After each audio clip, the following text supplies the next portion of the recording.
Mis superiores querían el caza en pista a la hora exacta. Aunque el frío cerrara la válvula como una mordaza, yo sentí la junta endurecida ceder bajo mis dedos y entendí que forzarla era dejar el error para el aire. Calenté el metal sin llama y corté un sello con lo que había, midiendo cada borde como si pesara vidas. Cuando el motor tomó régimen, no celebré. Solo miré la tarjeta manchada y firmé válvula congelada al cierre del turno. Diciembre de 1941. Aeródromo de Vaenga, al oeste de Murmansk. La luz era baja incluso a media mañana. El campo estaba cubierto por nieve apisonada y hielo.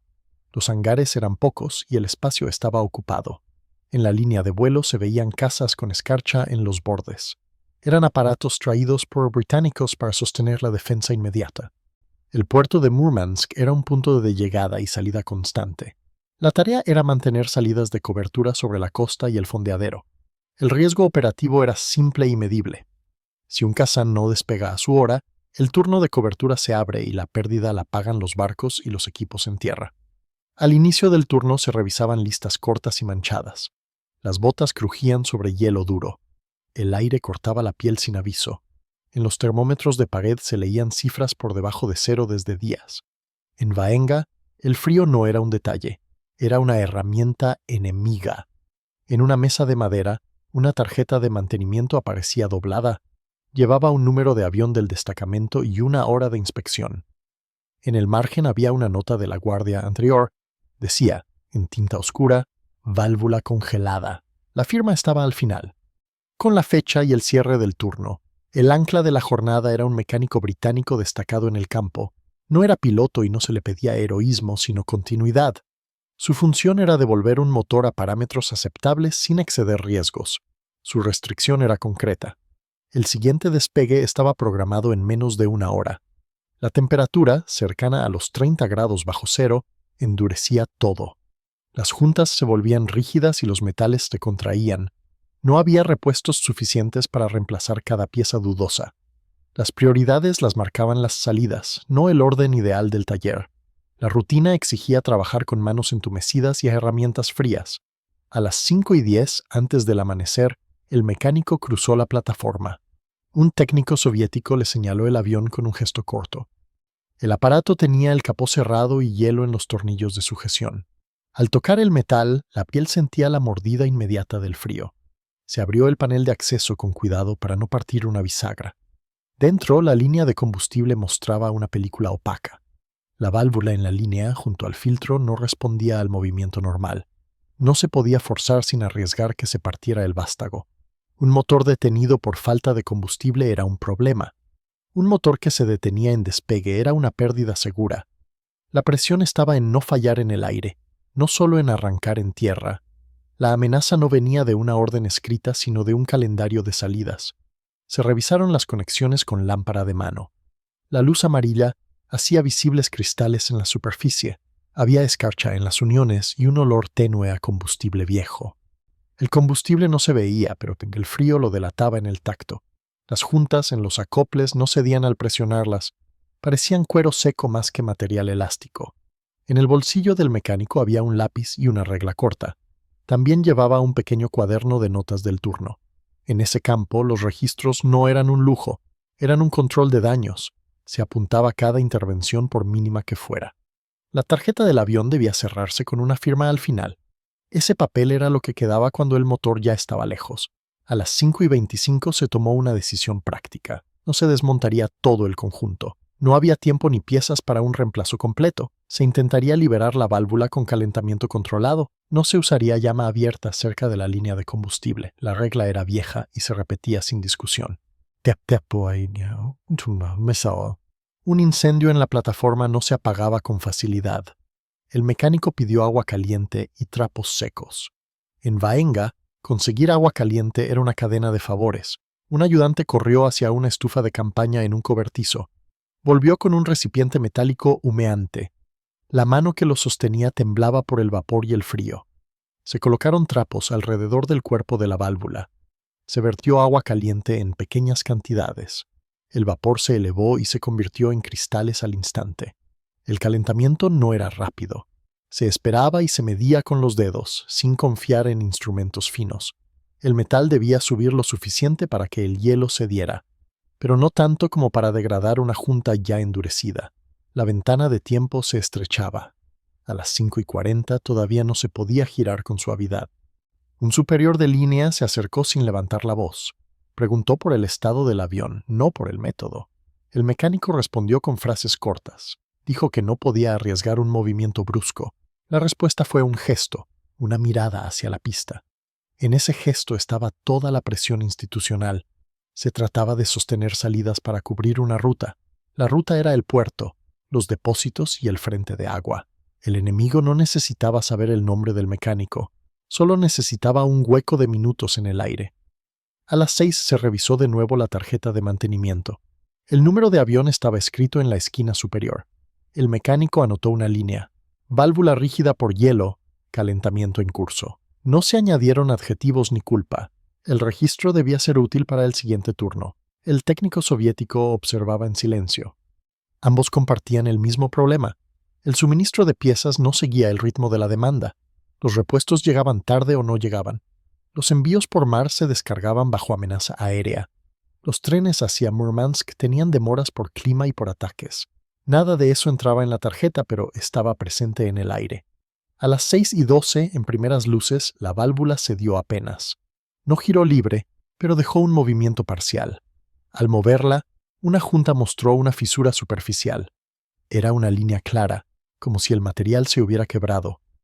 No era una prueba de falla inmediata, pero era una alerta. Si esa junta filtraba, el sistema tomaría aire. En un motor de combate, una entrada de aire podía causar pérdida de potencia.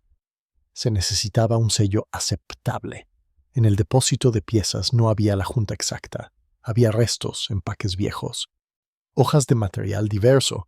Esa era la realidad de Vaenga a finales de 1941. El mecánico tomó una decisión no oficial pero razonable. Cortaría una junta de reemplazo con material disponible. No era un acto de improvisación ciega. Era un procedimiento de campo repetido en muchos frentes.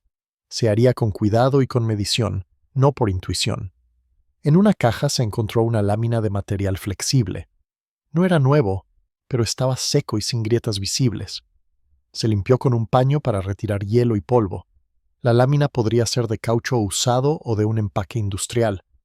No se afirmó su origen como certeza. Se trazó el contorno sobre la lámina usando la junta dañada como guía.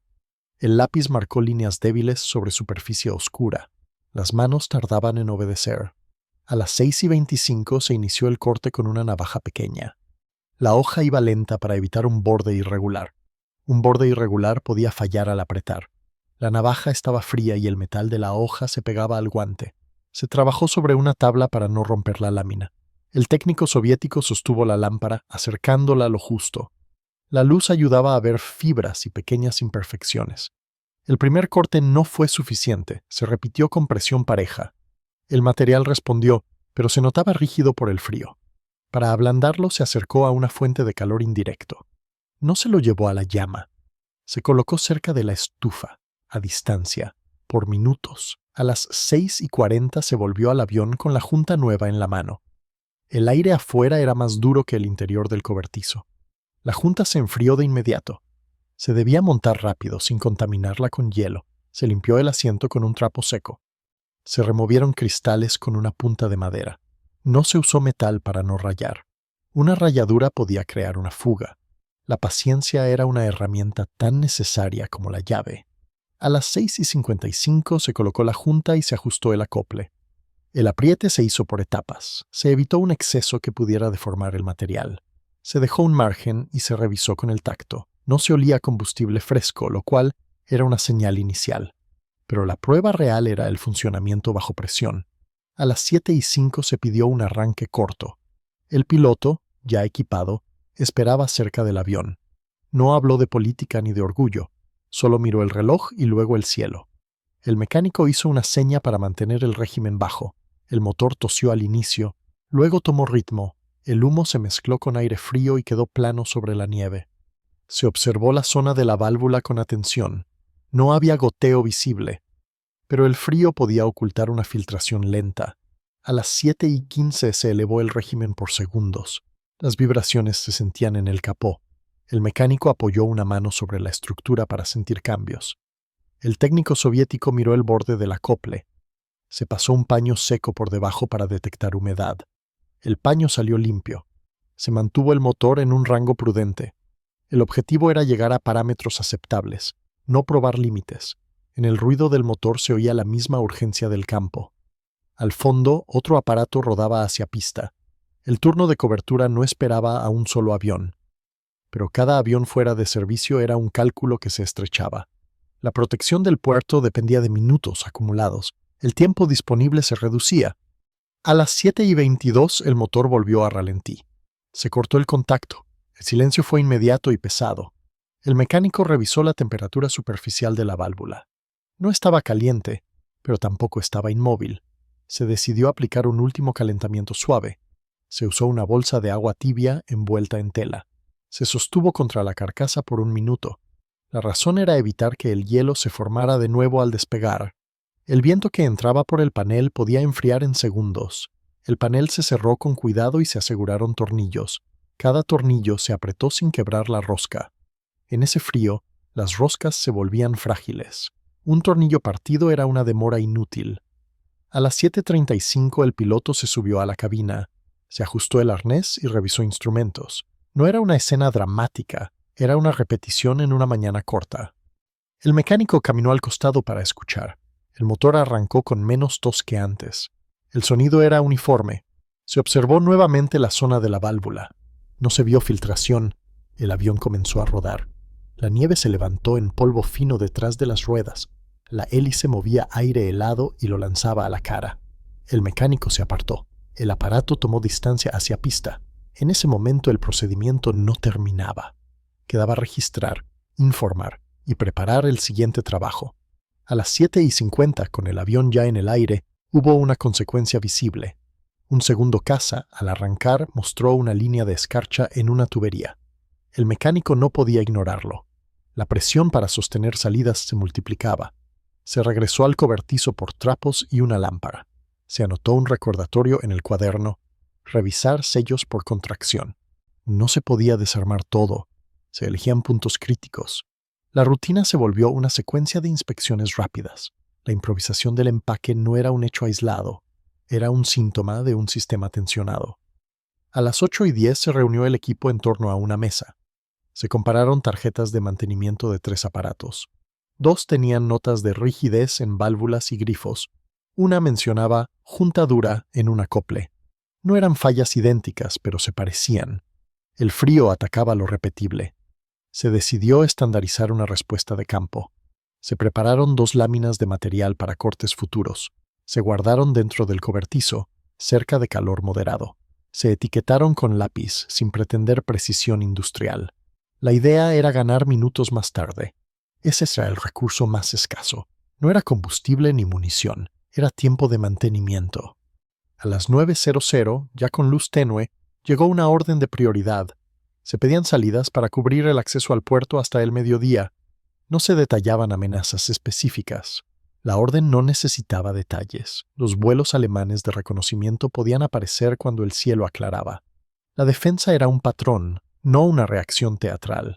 El mecánico revisó sus manos. Los nudillos estaban agrietados por el frío. Se colocó grasa en la piel para evitar sangrado. Luego volvió a los instrumentos. En ese campo, la salud del personal era también un factor operativo. Un mecánico lesionado era un avión en tierra. A las 9:35 se revisó el avión de la válvula congelada. Se buscaba cualquier rastro de filtración tras el vuelo. El motor estaba caliente aún. La nieve cercana tenía manchas oscuras, pero eran de escape. Se abrió el panel. La junta de reemplazo seguía en su lugar. No había humedad. La válvula se movía con menos resistencia. Eso no se tomó como victoria, solo se anotó como estado. En la tarjeta se agregó retorno sin fuga visible, acción de campo. Se evitó firmar con orgullo. El registro era para el sistema, no para la memoria personal. A las 10:20 hubo otro golpe de consecuencia.